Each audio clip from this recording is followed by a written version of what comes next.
많은 분들이 그러시겠지만 저는 어려서부터 신앙생활을 했습니다. 고등학교 때도요 미션 스쿨을 다녔습니다. 그리고 학교에서는 찬양팀도 했어요. 그러다 보니까 주변에 있는 친구들이 대부분 신앙생활을 하던 친구들이었습니다. 목사가 된 지금은 더욱 그렇죠. 제 주변에는 예수님을 믿는 친구가 믿지 않는 친구보다 절대적으로 더 많이 있습니다. 대부분 예수님을 믿고 있습니다.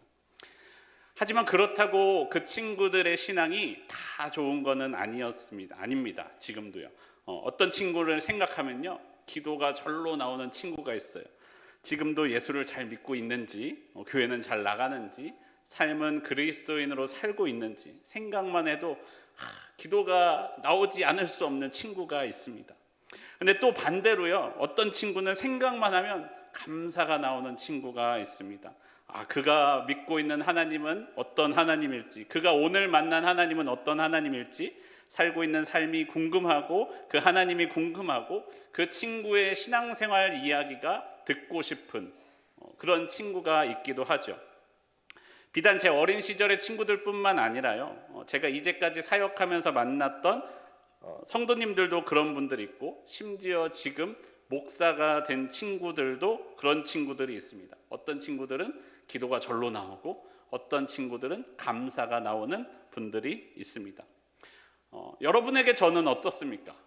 볼 때에 정 목사 생각하면 기도가 절로 나오는 목사인지, 아니면 정희호 목사 생각하면 감사가 나오는 목사인지, 여러분에게 저는 어떻습니까? 그리고 여러분 스스로는 어떠십니까? 여러분 스스로 나 자신을 돌아볼 때 기도가 절로 나오는 사람입니까? 아니면 감사가 나오는 사람입니까? 오늘 본문에 나오는 골로새 교회의 사람들은 신실한 성도들이었던 것 같습니다. 사도 바울과 디모데가 골로새 교회를 생각하며 기도할 때마다 감사의 기도가 나왔던 교회였습니다. 오늘 우리 상곡교회가 골로새 교회와 같이 누군가 우리 상곡교회를 생각할 때에 감사의 기도가 나오는 교회가 되기를 소원합니다. 별로 안 좋으신가 봐요. 여러분, 누군가 우리를 생각할 때 감사의 기도가 나오는 교회가 되기를 소원합니다. 아멘. 네, 우리가 이렇게 선포하길 바랍니다. 그런데요, 그렇게 신실한 골로새 교회였지만 문제가 전혀 없었던 것은 아닙니다. 골로새 교인들은 다른 믿음의 공격들을 받고 있었습니다. 어떤 이들은 구약의 율법을 지켜야만 구원을 받는다라고 말하는 율법주의자들이나, 혹은 구원을 위해서 우리가 예수의 복음 외에 어떤 것이 더 필요하다라고 말하는 영지주의자들의 공격도 있었습니다. 모니터를 좀 많이 줄여주셔야 될 것 같아요. 네. 골로새 교회는 사도 바울이 세운 교회는 아니었습니다. 에베소에서 바울로부터 복음을 듣고 골로새로 건너간 에바브라가 세운 교회였습니다. 하지만 바울은 한 하나님 아래에 있는 한 교회가 한 복음 안에 세워진 한 교회임을 믿고 있었고, 그렇기 때문에 그런 교회가 이단의 공격을 받는 것을 안타까워하며 골로새 교회의 바른 복음을 세워주기 위하여 오늘 이 편지 골로새서를 쓰고 있습니다. 골로새 교회 성도님들이 예수님의 복음을 받아들였지만 그분들이 맞이하고 있던 삶의 문제가 바로 해결됐던 것은 아니었습니다. 마치 그들이 가지고 있던 복음은 삶의 현실적인 문제에 별다른 도움이 되지 않는 것처럼 보이기도 했습니다. 바로 요 점을 이단들이 공격하기 시작한 거예요. 이단들은 거짓된 환상들을 퍼뜨립니다. 실제로는 그러지 않으면서 이단들이 자신들의 가르침을 따르면 그 문제들이 다 해결될 것처럼 이야기합니다. 그래서 어떤 이들은 그러한 이단들의 공격에 흔들리기도 하고요, 복음의 신앙을 포기하는 사람들도 나타나기도 합니다.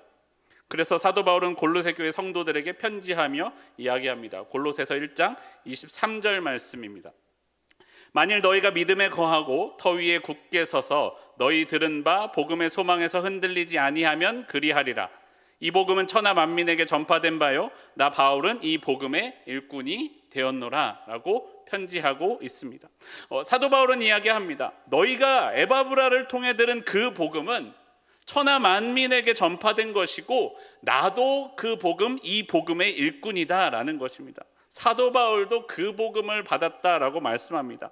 우리가 이미 받은 복음은, 골로새 교회가 이미 받은 복음을 진짜로 잘 붙들고 살아간다면 우리는 이 땅 가운데에서 터 위에 굳게 선 것처럼 흔들리지 않을 수 있다라고 우리에게 말씀합니다. 사랑하는 성도 여러분, 우리에게 그 믿음이 필요합니다. 우리에게 이미 주어진 복음은요, 우리를 흔들리지 않게 붙들어줄 능력이 있습니다. 그래서 그 편지를 시작하면서 사도 바울은 골로새 교회에 편지하며 인사로 이렇게 시작합니다. 4절 상반절입니다. 그리스도 예수 안에 있는 너희의 믿음. 그 믿음을 들었습니다. 사도 바울은 이야기합니다. 여러분의 그리스도 안에 있는 믿음 때문에 나는 하나님께 감사합니다 라고 고백하고 있습니다. 여기서 사도 바울의 두 가지를 강조해주고 있습니다. 여러분, 우리에게 믿음이 중요합니다. 그리고 여러분, 그 믿음은 그리스도 예수 안에 있어야 합니다 라고 말씀해주고 있습니다. 여러분, 우리의 믿음이 우리를 구원해주는 것이 아닙니다. 우리의 믿음이 구원해주는 것이 아니라 예수님을 믿는 믿음이 우리를 구원해줍니다. 잊지 말아야 합니다. 예수님을 믿어야 합니다. 아무거나 믿으면 안 돼요. 예수님을 믿어야 돼요. 우리는 예수님을 믿어야 구원을 받습니다. 그러면 예수님을 믿는다는 것은 무엇입니까? 우리의 삶이 예수님 안에 거하는 것입니다. 내가 예수님 안에 거하고 예수님이 나의 안에 살아서 역사하시는 것, 그것이 우리의 믿음을 말해준다라는 것입니다. 여러분, 우리는 열매 맺는 신앙을 원합니다. 우리가 믿음의 결과로 무언가 맺혀지는 것들이 있기를 바랍니다. 우리의 삶에 성령의 열매가 있어야 합니다. 사랑, 기쁨, 화평, 오래 참음, 자비, 선을 행하는 것, 충성, 온유, 절제가 우리의 삶에 나타나기를 바랍니다. 나타나야 합니다. 그런데 여러분, 많은 사람들이요, 그걸 바라면서 그 열매를 맺기 위해 애씁니다. 나도 사랑의 열매를 맺어야지, 나도 화평해야지, 나도 자비해야지, 충성해야지, 온유함을 가져야지라고 사람들이 애씁니다. 그런데 애쓴다고 그게 잘 되나요? 잘 되지 않습니다. 왜요? 사람의 본성을 거스르는 것이니까요. 사람의 본성대로 하면 되지 않을 것이기 때문입니다. 내 본성과 맞지 않기 때문에 우리가 아무리 애써도 그게 잘 안 된다라는 것입니다. 애썼는데 잘 안 되면 어떻게 됩니까? 우리의 신앙이 흔들리게 돼요. 왜 잘 안 되지? 내겐 성령의 열매가 없는가? 나는 어쩔 수 없는 죄인이구나 라고 절망하게 됩니다. 그래서 그 틈을 타고 이단들이 들어오기 좋아한다라는 것입니다. 하지만 여러분, 기억하십시오. 우리가 왜 열매가 맺어지지 않는 것입니까? 내가 열매를 맺으려고 하니까 안 되는 거예요. 내가 열매를 맺으려고 애쓰니까 안 되는 거예요. 내가 열매를 맺으려고 애쓰니까 내 본성과 다른 열매가 맺혀지지 않더라라는 것입니다. 그러면 어떻게 해야 됩니까? 내 안에 예수님께서 살아계시도록 하는 것, 그리고 내가 예수님 안에 거하는 것, 그것이 우리 안에 열매를 맺는 진짜 방법입니다. 여러분, 제가 이 근처를 다니다가 정말로 살고 싶은 동네를 발견했습니다. 아마 여러분도 들으시면 꼭 한번 살아보고 싶으실 것입니다. 그 동네가 어디냐면요, 철마산 고개를 넘어서 남쪽으로 조금 내려가시다 보면은 주안이라는 동네가 나옵니다. 여러분, 주안에 살고 싶습니다. 여러분도 주안에 살고 싶으시죠? 네. 농담인데 웃어주셔서 감사합니다. 성경은 우리가 아무리 애써서 맺으려고 해도 맺어지지 않는 그 열매가 내가 주 안에 거하고 주님이 내 안에 거하면 맺혀진다 라고 말씀합니다. 여러분, 내가 애써서 맺는 것이 아니라 내가 주 안에 거하면 맺혀진다, 자동으로 그렇게 맺혀진다라고 말씀합니다. 우리가 그 열매를 맺는 삶이 되기를 소원합니다. 사랑하는 성도 여러분, 우리의 삶에 하나님의 성령의 열매가 가득한 삶이 되기를 소원합니다. 내가 열심히 애써서 맺는 세상적인 열매 말고요, 내가 주 안에 거함으로, 주님이 내 안에 거하심으로 내게 맺혀지는 성령의 열매 가득한 저와 여러분의 삶이 되기를 소원합니다. 그런데 여러분, 많은 사람들이요, 성령으로 얻어지는 것, 성령의 열매라고 생각하면은 다른 열매들을 더 많이 생각해요. 여러분, 성령의 역사 하면은 무엇이 먼저 생각나십니까? 손을 대면 병든 사람이 일어나고, 손을 들면 물이 갈라지고, 비가 오지 않는 하늘을 향해 기도하면 비가 내리고, 이러한 역사를 구하십니까? 하지만 성경이 우리에게 가르쳐주는 성령의 열매, 성령의 역사하심은 그런 것들이 아닙니다. 그런 역사하심이 나타날 수도 있죠. 그런데 우리에게 중요한 것은 그것이 아니라는 거예요. 우리에게 진짜 중요한 것, 더 중요한 것은 무엇입니까? 우리 안에 사랑이 중요합니다. 여러분 안에 사랑이 있으시길 바랍니다. 사랑의 열매는요, 작아 보이죠. 보잘것없어 보이죠. 그런데요, 그것이 가장 본질적이고 가장 중요한 것입니다. 모든 열매의 시작입니다. 사도 바울은 이야기합니다. 골로새 교회에 그 사랑이 있었습니다. 본문 4절 후반절에는 이렇게 말씀합니다. 모든 성도에 대한 사랑을 들었으며, 골로새 교회에 모든 성도들을 향한 사랑이 있음을 사도 바울이 들었다라고 말씀합니다. 골로새 교회에는 그 사랑이 있었습니다. 여러분, 믿음이 우리의 신앙의 처음이고 뿌리라면 우리의 신앙의 나중은 사랑입니다. 우리의 신앙은 사랑의 신앙이어야 합니다. 특히 사도 바울은 골로새 교회를 향하여 사랑을 이야기할 때에 사랑의 대상으로서 하나님을 사랑하는 것을 강조해서 말하지 않았습니다. 왜냐하면요, 모든 성도들에 대한 사랑이 나타나면, 우리가 진짜로 믿음 안에 거하면, 우리가 진짜 하나님 안에 거하면 당연히 주님의 사랑 안에 거하기 때문에 그렇죠. 그럼 우리에게 중요한 것은 무엇이냐? 모든 성도들을 향한, 다른 사람을 향한 사랑이 우리 안에 나타나는 것, 그것이 그 다음에 필요하다라는 것입니다. 여러분, 우리는 다른 사람을 볼 때는 물론이고요, 내 스스로를 볼 때도요, 하나님을 사랑하는 것은 그렇지 않으면서 그런 척 속일 수 있어요. 그런 척 할 수 있어요. 여러분, 제가 하나님 사랑하지 않으면서 교회 열심히 나올 수 있어요, 없어요? 있어요. 헌금 많이 할 수 있어요, 없어요? 있어요. 하나님을 사랑하지 않지만 그렇게 할 수 있다는 거예요. 근데 눈에 보이는 형제들은요, 이웃을 사랑하는 것 우리가 잘 알 수 있다는 거예요. 저 사람이 저 사람을 사랑하는지 그렇지 않은지, 내가 이웃을 사랑하는지 아는지, 나의 행동을, 나의 눈빛을, 나의 얼굴을 보면 알 수 있다라는 것입니다. 믿음으로 주 안에 거하시는 여러분은 사랑하고 계십니까? 서로 사랑하고 있으십니까? 내 안에 그 사랑이 있으십니까? 여러분의 모든 사랑은, 모든 행동들은 형제를 사랑하고 자매를 사랑하고 이웃을 사랑하며 살아가고 계십니까? 여러분, 심지어 예수님은 이렇게까지 말씀하십니다. 여러분, 원수도 사랑하십시오. 여러분을 박해하는 사람을 위하여 기도하십시오. 우리 안에 그 사랑이 있어야 합니다. 여러분, 앞서 믿음에서 보았던 것처럼요, 이 사랑도 또한 우리가 의지적으로 사랑해야지 해서 하는 사랑이 아니라는 거예요. 우리 안에 하나님의 사랑이 가득 채워지고 넘치게 되면 흘러나오는 사랑, 그 사랑이 우리 안에 있어야 합니다. 사람은 사랑 안에 넘치게 채워지게 되면요, 사랑이 가득 차게 되면 그 사랑은 밖으로 흘러나오게 되어 있어요. 여러분, 이런 말도 있지 않습니까? 재채기와 사랑은 숨길 수 없다. 들어보셨죠? 누구나 그 사람을 보면 알기 때문에 그래요. 여러분, 누군가와 사랑에 빠졌던 때를 기억해 보십시오. 그 사람을 사랑하기 때문에 나는 그 사람을 사랑하는데 온 세상이 핑크빛으로 하트 뿅뿅뿅뿅 보였던 적 없으신가요? 없으신가 봐요. 저는 있었는데. 그렇죠. 그 사람을 생각만 해도 입에 미소가 띄어지고 눈에 웃음이 흘러나오지 않았습니까? 옆에서 저를 보면서 쟤 왜 저래? 라는 이야기가 나와요. 야, 너 누구 사랑하냐? 라고 어렸을 때 놀렸던 그것처럼 우리 안에 사랑이 가득 차고 넘치게 되면 그것이 눈으로, 입으로, 몸짓으로, 눈빛으로 흘러나오게 되어 있다라는 것입니다. 여러분, 혹시나 하나님을 믿는 사람들 중에 사랑할 수 없다라고 말하는 사람이 있다면 그는 거짓말하는 사람이라는 거예요. 로마서에서는 이렇게 말씀합니다. 로마서 5장 5절 말씀입니다. 소망이 우리를 부끄럽게 하지 아니함은 우리에게 주신 성령으로 말미암아 하나님의 사랑이 우리 마음에 부은 바 됨이니. 우리가 사랑하지 않는 것이지 사랑할 수 없는 것이 아니라는 거예요. 이 가득 차잖아요. 사랑이 가득 차면 어떻게 하시겠어요? 여러분, 여러분에게 가진 것이 가득 차면 어떻게 하시겠어요? 창고를 하나 더 지으시겠어요? 그러지 말라는 거예요. 창고를 더 짓지 말고 열어서 나누어 주라는 거예요. 여러분, 사랑이 여러분에게 가득 차면 그 사랑을 받을 용량을 늘리는 것이 아니라 열어서 나누어 주라라는 거예요. 우리가 사랑하지 않는 것이지 사랑할 수 없는 것이 아니라는 거예요. 만약에 여러분 오히려 우리 안에 사랑이 없다면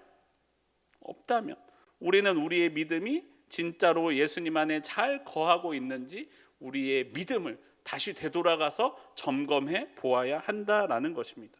우리가 진짜로 주님 안에 거하면 우리 안에 하나님의 사랑이 충만하게 부어지고 우리는 사랑하게 된다라고 말씀합니다.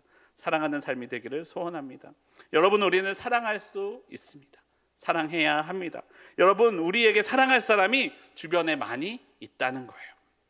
우리 주 예수 그리스도의 복음을 받은 여러분, 서로 사랑하시기를 소원합니다. 우리가 우리의 삶에 어둠이 찾아올 때 우리가 왜 감사할 수 있습니까? 우리의 사랑이 더 필요한 것을 우리에게 주셨기 때문입니다. 내가 아무런 잘못을 하지 않았을 때에도 나를 미워하는 원수가 생겼을 때 우리는 왜 감사해야 합니까? 내가 사랑할 사람을, 하나님께서 나에게 그를 사랑하라고 말씀하시기 때문입니다. 여러분 기억하십시오. 하나님께서 우리에게 그를 사랑하라고 말씀하실 때는 그를 사랑할 수 있을 만큼 차고 넘칠 만한 사랑을 우리에게 먼저 부어주시는 분이 우리 하나님이라는 거예요. 여러분, 우리가 원수를 사랑해야만 할 때, 내가 내 마음으로 사랑할 수 없을 때 하나님은 나에게 그 사랑을 더 먼저 가득하게 많이 부어주시는 분이라는 거예요. 그것에 우리는 감사할 수 있습니다. 사랑하는 성도 여러분, 서로 사랑하십시오. 서로를 사랑함으로, 이웃을 사랑함으로, 그리고 원수까지도 사랑함으로 여러분 안에 있는 주님의 사랑을 보여주십시오. 우리 안에 주님의 사랑이 차고 넘치기를 소원합니다. 마지막으로 여러분, 우리가 우리의 삶에 여전히 문제가 있음에도 불구하고 우리가 믿음 안에서 감사하며 살 수 있는 이유는 무엇입니까? 우리가 원수도 사랑할 수 있는 이유는 무엇입니까? 오늘 본문 5절에서 우리에게 이렇게 말씀하십니다. 골로새서 1장 5절 말씀입니다. 너희를 위하여 하늘에 쌓아둔 소망으로 말미암음이니 곧 너희가 전에 복음 진리의 말씀을 들은 것이라. 사랑하는 성도 여러분, 우리는 어떤 사람들입니까? 하늘의 소망을 두고 살아가는 사람들이기 때문입니다. 여러분, 우리의 소망은 하늘에 쌓아둔 것에 있습니다. 여러분의 소망은 하늘에 쌓아둔 것에 있습니다. 우리 주 예수 그리스도를 믿음으로 여러분, 우리가 이 세상에서 복을 누리기를 원하십니까? 여러분, 우리가 이 세상의 복을 쫓으면요, 우리에게는 여전히 갖지 못하는 것이 생기게 됩니다. 언제나 내 손 안에 들어오지 않은 어떤 것이 있게 돼요. 그리고 그 갖지 못한 것만을 바라보며 아쉬워하게 되는 것이 이 세상에서의 복을 쫓아가며 살아가는 삶의 모습입니다. 하지만 여러분, 우리가 하늘의 것을 쫓으며 살다 보면 때로는 이 세상의 복도 저절로 누리게 된다라고 말씀하고 있습니다. 아니, 나의 뜻과 나의 소원은 이루어지지 않을지라도 나를 향하신 더 크고 더 놀라우신 더 선하신 하나님의 뜻이 나의 가운데 이루어진다라고 우리에게 말씀하십니다. 여러분, 우리 아이가 노는 장난감 중에요, 이 낚시를 하는 장난감이 있어요. 아실 거예요. 막대기 끝에 이렇게 끈 달리고 자석 달려 있어서 이 물고기가 있고 물고기 끝에 이 쇠조각 같은 게 달려 있어서 이렇게 딱 붙어서 이렇게 낚는 낚시 장난감 다들 아시죠? 아이에게 그걸 사줬는데 이렇게 낚시를 하는데 잘 놀아요. 근데 그러다가 갑자기 잠깐 다른 일을 보고 있는데 얘가 울어요. 얘가 왜 우니? 가서 보면 물고기가 안 낚아진다는 거예요. 왜 안 낚아져요? 그 세트에 들어있는 물고기를 낚아야 되는데 다른 물고기 장난감을 아무리 낚으려고 해도 안 낚아져요. 왜? 거기는 쇠조각이 붙어있지 않거든요. 자석에 붙지 않거든요. 아무리 이 낚싯대를 가지고 그걸 낚으려고 해도 낚아지지 않는 거예요. 여러분, 우리에게 하나님께서 주신 낚싯대는 무엇입니까? 하늘의 것을 낚으라고 주신 낚싯대예요. 하늘의 복을 누리라고 주신 낚싯대예요. 하늘의 복을 쌓으라고 주신 낚싯대예요. 그걸로 세상의 복을 잡으려고 해봤자 안 잡아진다는 거예요. 못 잡는다는 거예요. 우리에게 주신 것은 그것이 아니라는 거예요. 하나님께서 우리에게 주신 것을 받아 누려야 우리가 진짜로 받아 누릴 수 있다라는 것입니다. 하나님이 우리에게 주신 성령의 능력으로 우리는 하늘의 것을 낚을 수 있습니다. 하늘의 복을 쫓다 보면 세상적인 복은 누릴 때도 있지만 여러분, 누리지 않아도 괜찮은 것이 우리들의 삶이라는 것입니다. 우리는 하늘에 소망을 두고 있으니까요. 그래도 상관없는 사람들, 그것이 바로 그리스도인입니다. 단테의 신곡에서 표현하기를 지옥의 입구에는 이런 글자가 새겨져 있다고 합니다. 여기에 들어오는 너희는 모든 희망을 버려라. 여기 들어오는 너희는 모든 희망을 버려라. 다시 말하면 여러분, 모든 희망이 단절된 곳이 바로 지옥이다라고 표현하고 있는 것이죠. 우리의 희망이 모두 사라진다면 우리는 이 땅에서도 지옥을 사는 것 같은 삶을 살게 된다라는 거예요. 여러분, 만일 우리가 이 세상에 어떤 것에 희망을 두고 살아간다면 우리는 언젠간 절망하게 될 거예요. 그 희망을 잃어버리게 될 거예요. 왜요? 이 세상의 것은 유한하기 때문에 그렇죠. 이 세상의 모든 것은 변하고 끊어질 때가 있고 잃어버릴 때가 분명히 있다는 거예요. 그것에 희망을 두면 우리는 언젠가는 절망하게 되어 있다라는 거예요. 그럼 우리는 어떻게 해야 됩니까? 변하지 않고 영원한 하늘의 것에 소망을 두고 살아갈 때 우리는 언제나 이 땅 가운데에서도 지옥이 아닌 하나님의 나라 천국을 살아갈 수 있다라는 것입니다. 우리는 흔들리지 않고 언제나 희망 가운데 소망 가운데 살아갈 수 있다라는 것입니다. 하나님은 우리를 위해 변하지 않는 하늘에 우리를 위한 소망을 쌓아 두셨습니다. 우리에게는 변하지 않는 하늘에 우리의 소망이 있기 때문에 흔들리는 이 세상 가운데에서도 여전히 믿음 안에서 감사하며 살아갈 수 있습니다. 사랑하는 성도 여러분, 우리의 삶에 감사가 있기를 소원합니다. 이 세상에서 얻어지는 결과에 연연하며 살아가지 않을 수 있다는 거예요. 여러분, 이 세상에서 얻어지는 것이 다 내가 누리지 못할지라도 여전히 우리에게는 감사할 일들이 남아 있다는 거예요. 왜요? 하늘에 쌓여있는 우리의 소망 때문에 그렇습니다. 사랑하는 성도 여러분, 우리에게 이러한 소망을 주신 것을 찬양하는 우리의 삶이 되기를 소원합니다. 우리 가운데 하늘의 소망이 있습니다. 그리고 우리가 원수도 사랑할 수 있는 힘을 주신 것에 기뻐하시기를 바랍니다. 그리고 또한 우리에게 우리 주 예수 그리스도를 믿는 믿음으로 언제나 성령의 열매를 맺으며 살아가는 삶이 되게 하심에 감사하는 저와 여러분의 삶이 되기를 소원합니다. 여러분, 우리 안에 여전히 그 복음이 살아 있습니까? 우리가 다시 한번 주님의 복음을 듣고 깨달아 자라기까지 복음을 우리 안에 가득 채우기를 소원합니다. 복음 안에 거하기를 소원합니다. 우리 안에 다시 한번 우리 주 예수 그리스도께서 주신 믿음과 사랑과 소망이 가득한 저와 여러분의 삶이 되기를 소원합니다. 우리 함께 찬양하고 기도하겠습니다. 주 안에